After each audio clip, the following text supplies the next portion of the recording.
everybody, welcome back. I'm Quarantined here, back with yet another ARK video.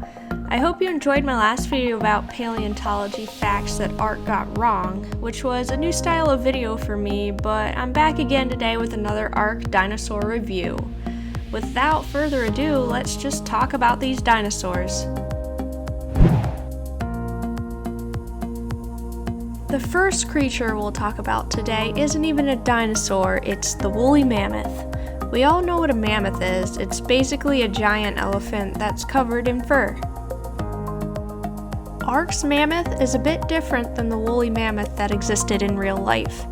Real life mammoths had just 2 straight tusks, whereas the mammoth in-game has a pair of tusks that splits into 4 points. Mammoths spawn only in the snowy regions on the island, and that's a nod to their existence in the Ice Age. Although the mammoth is relatively easy to tame as they're slow enough to kite on foot while tranking them out, the fact that they spawn in the most dangerous area on the map means that you probably won't get one until a later game. Once you tame a mammoth, you can ride on it and it's a solid tank. The mammoth has 2 attacks, but technically 3 attacks, I'll explain in a bit. Its first attack is a tusk attack, which can be activated using left click on PC. This attack is a pretty nice knockback.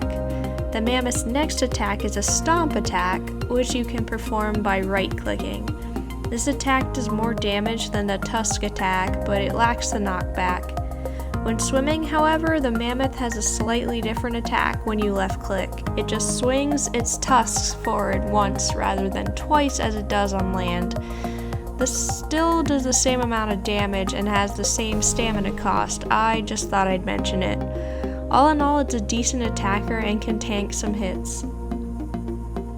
Like I mentioned before, the mammoth is very slow, but its stamina sustain is great, so you can sprint for a while, which makes it a little less painful to ride on.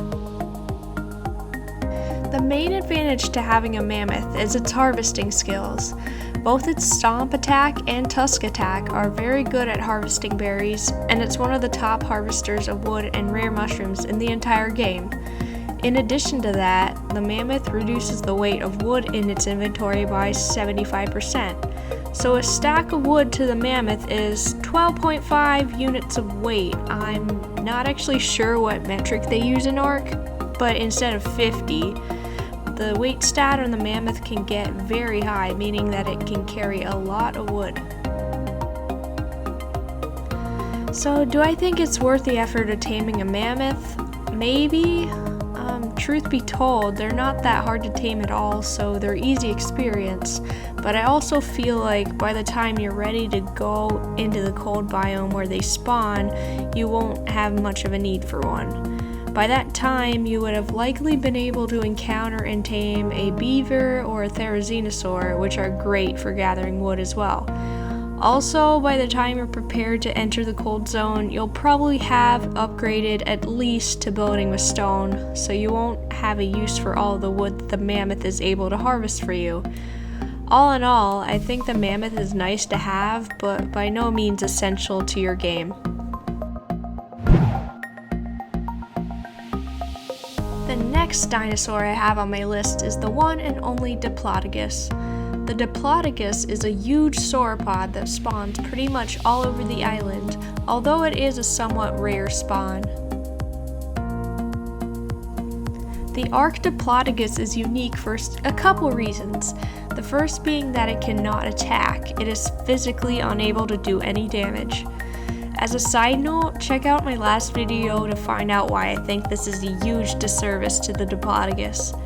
Anyway, for this reason, beginning players don't need to fear it, and the only way it could possibly kill you is if it knocks you off a cliff.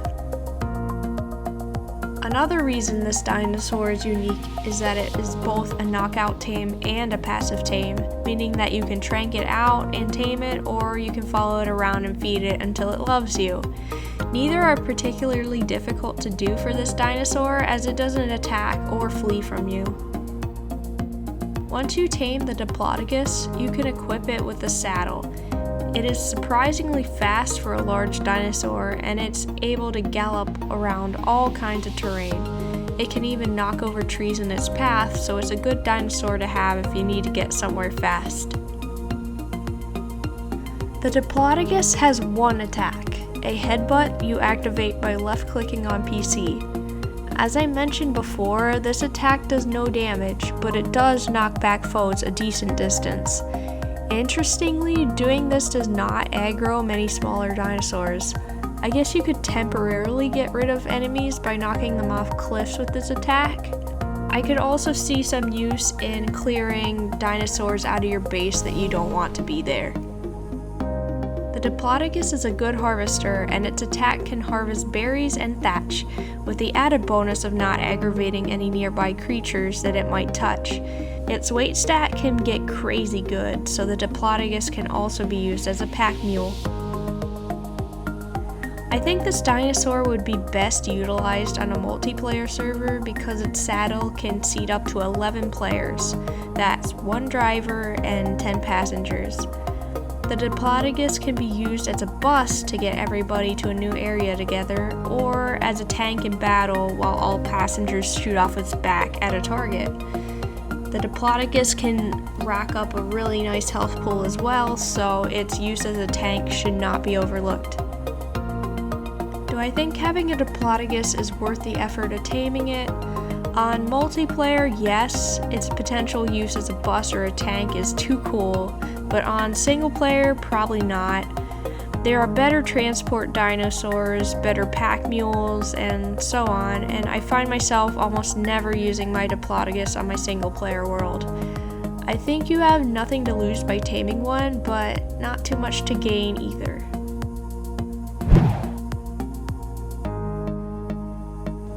The last dinosaur I'll talk about today is the Ankylosaurus. The Anky is a medium-sized armored herbivore that's found in the northern mountainous regions of the island map.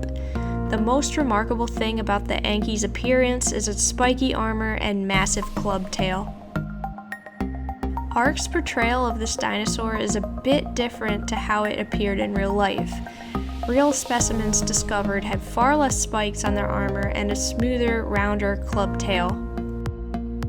Taming an Anky isn't too hard, as their movement speed isn't that great and you can easily kite them on foot.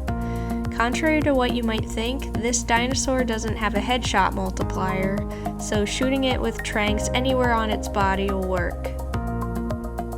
Once you tame your Anky, although it doesn't look very comfortable, you can actually ride on it.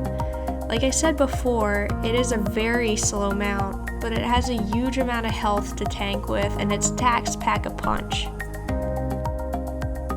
The Anky can also be carried around by an Argentavis or a Quetzal, so if you have either one of those creatures tamed, the Anky's speed isn't really an issue for traveling long distances.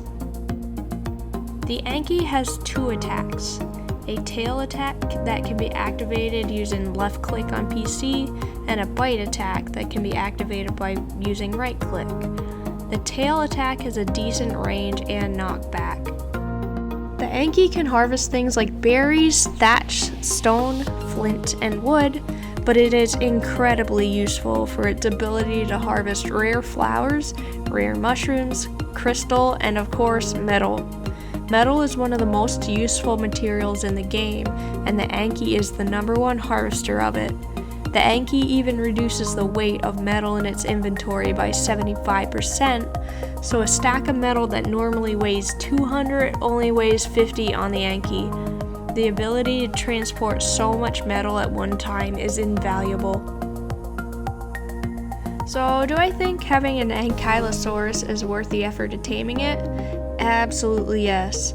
I cannot stress how good its ability to harvest metal is, and it's one of the few dinosaurs I would say is essential to have during an ARK playthrough. They're not even that hard to tame, so obtaining one of the best dinosaurs in the game should be relatively simple for anybody. With all that being said, tame an Anky because it'll help you out a lot. Thank you for making it through my video. Let me know in the comments what dinosaurs you would like to see me cover next, or if you have any other ideas for my future videos.